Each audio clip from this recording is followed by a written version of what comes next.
Oke, kembali dengan channel saya, melanjutkan jalan cerita dari series Prison Break yang sebelumnya. Dan mohon maaf jika saya menyajikan alur cerita film yang kemarin dengan cara bersambung. Mungkin akan ada lagi sambungan-sambungan cerita ke depannya, karena memang jalan cerita film ini tidak dapat dipadatkan, karena dalam satu seasonnya film ini membutuhkan beberapa episode. Jika mungkin teman belum menonton episode yang sebelumnya, silahkan teman bisa klik kartu di pojok kanan atas. Dan jangan lupa untuk subscribe channel saya. Oke, langsung kita ke filmnya. Kita tahu sebelumnya Michael Scofield dimintai tolong oleh kepala polisi Mr. Pope untuk meneruskan proyek miniatur Taj Mahal yang akan dipersembahkan untuk Nyonya Pope. Namun saat itu Scofield menolak permintaan Mr. Pope. Kini sini berganti ke sebuah rumah jagal daging di mana terlihat dua orang pria sedang membahas seseorang dalam foto, di mana mereka berdua menyebut pria itu adalah si Fibonacci.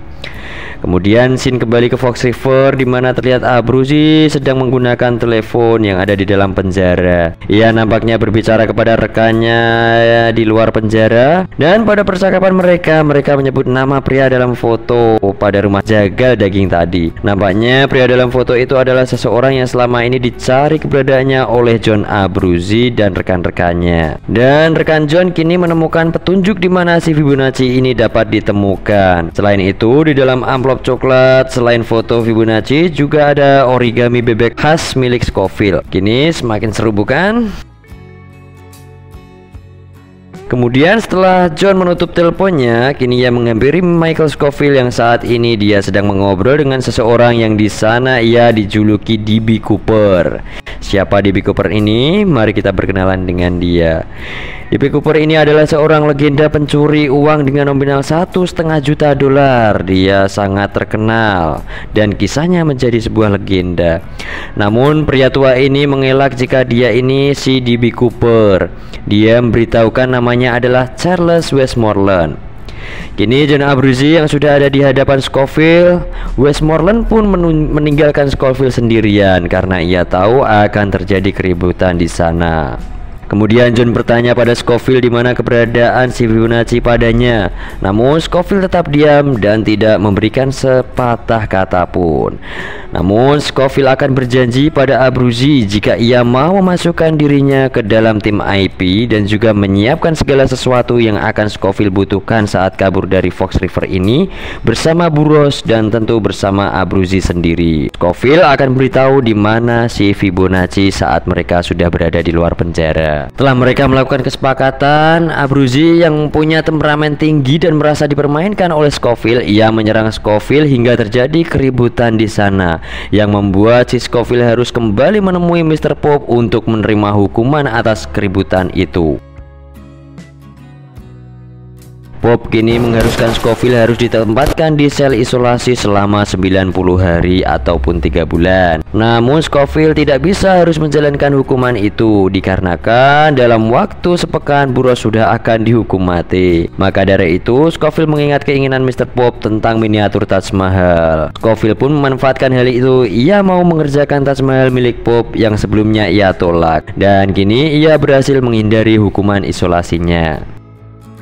Kini scene berganti ke markas Pas Pampres di mana dua pasukan pengaman presiden membahas soal persiapan hukuman mati si Burroughs, di mana kelihatannya mereka berdua ingin sekali Burroughs segera dihukum mati. Namun dari informasi yang mereka terima, seorang uskup yang bernama Uskup McMurrow, kawan dekat dari sang gubernur, tidak setuju dengan keputusan hukuman mati untuk Burroughs, yang mereka anggap hal itu dapat menjadi masalah dalam proses hukuman Burroughs. Maka kedua pas pampres itu merencanakan niat jahat kepada Uskup McMurrow.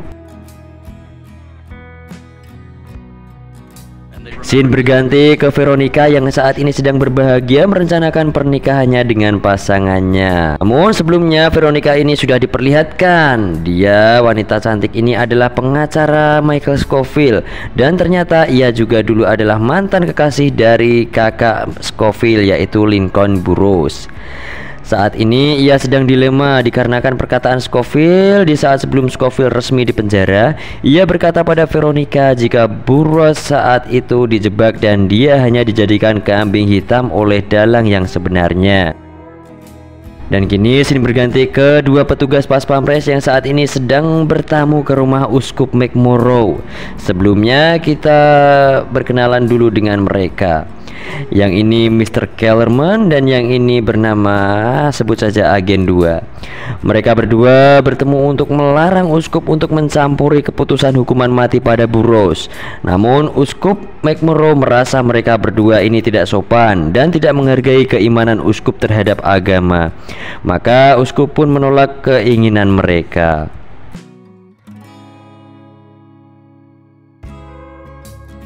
Kini scene berganti ke Fox River di mana terlihat Burroughs menemui putranya yaitu LJ yang baru saja mendapat kasus tentang marijuana.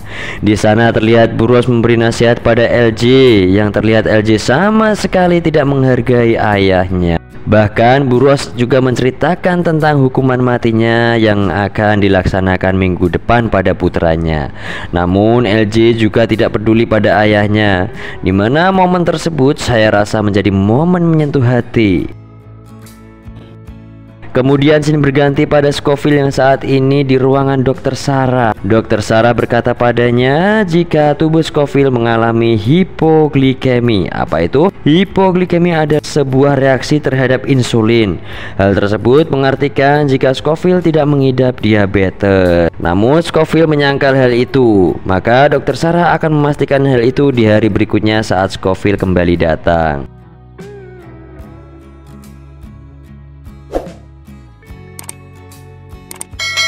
Kini scene berganti kepada agen pas pampres yang kembali meneror Uskup McMurrow. Ternyata kali ini mereka akan membunuh Uskup dan akhirnya malam itu pun Uskup tewas. Singkat cerita, di pagi harinya Veronica yang sedang duduk di ruangannya mendapat kabar itu dari rekannya. Padahal dialah satu-satunya yang dapat diharapkan oleh Veronica agar hukuman mati Burroughs dapat diringankan. Kini akhirnya ia percaya pada ucapan Michael Scofield bahwa benar ada seseorang di luar sana yang menginginkan kematian Burroughs. Kembali scene ke penjara Fox River di mana Scofield yang kini mendapatkan kartu keanggotaan IP-nya, yang berarti kini Abruzzi menerima dirinya menjadi anggota timnya. Dan singkat cerita, di sisi lain Scofield yang harus membuktikan dirinya pada Dr. Sarah jika memang menderita diabetes. Ia kini menemui sang napi apoteker, kita sebut saja dia Chinot, dan memang itulah namanya dalam film. Scofield memintanya agar mencarikan obat yang bernama Pugnac. Pugnac apakah itu? Pugnac adalah obat penahan insulin. Tujuannya hal itu agar dapat menawar reaksi insulin saat disuntikan padanya. Karena sejatinya memang Scofield ini tidak mengidap diabetes.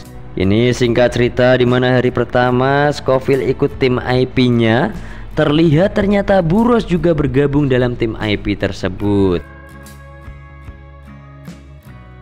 Kini saat mereka selesai bekerja, di ruang ganti mereka mengobrol dan Scofield membocorkan rencananya pada kakaknya.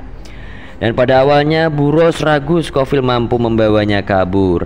Namun Scofield coba meyakinkan kakaknya dengan membuka bajunya dan memperlihatkan tato di tubuhnya pada kakaknya, di mana tato itu ternyata selama ini adalah tato cetak biru atau yang disebut dengan skema pembangunan penjara Fox River ini. Melihat hal itu, Burroughs terbelalak dan begitu kaget dengan apa yang didapat oleh adiknya.